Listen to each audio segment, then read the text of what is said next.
I took over, my first aim was to understand my role, and then secondly, engage the entire military to appreciate my vision and what I want to achieve.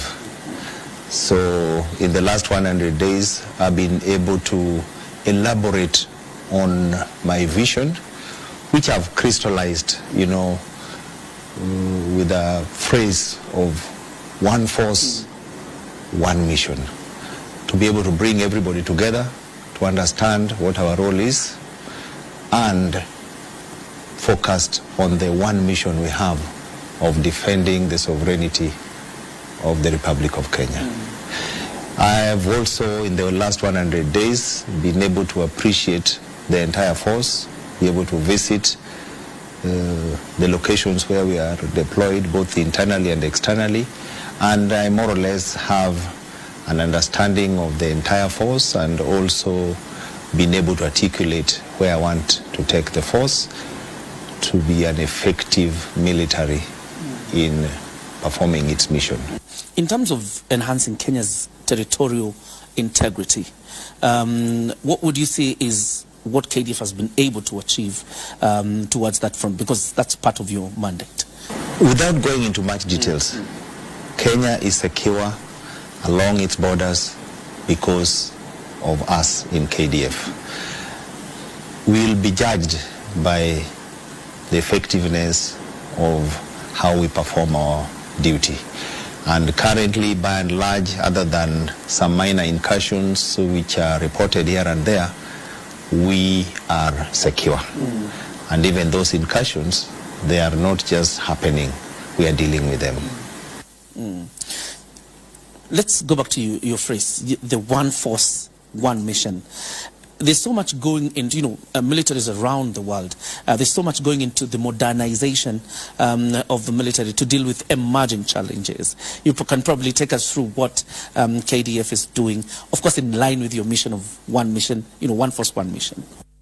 Militaries all over the world evolve, and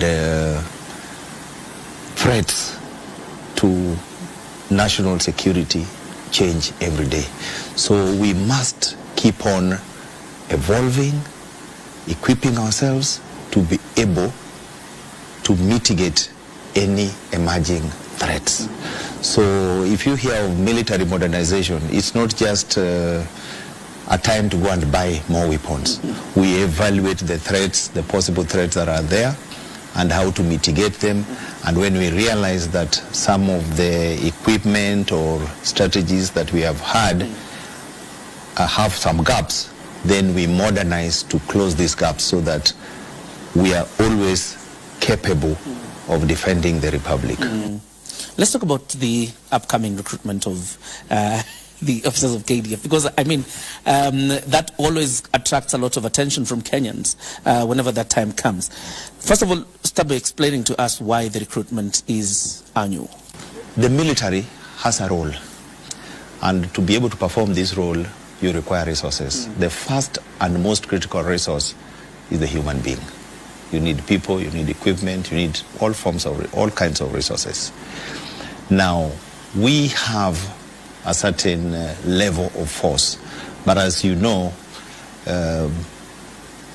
mobility of labor is a common practice everywhere. There are people who leave for whatever reasons. So every year we have to recruit to be able to maintain the level of desired force level we require. And therefore we recruit to be able to cater for attrition, and also in the context of our modernization, achieve the desired force level that we require. That's the main reason why we recruit every year.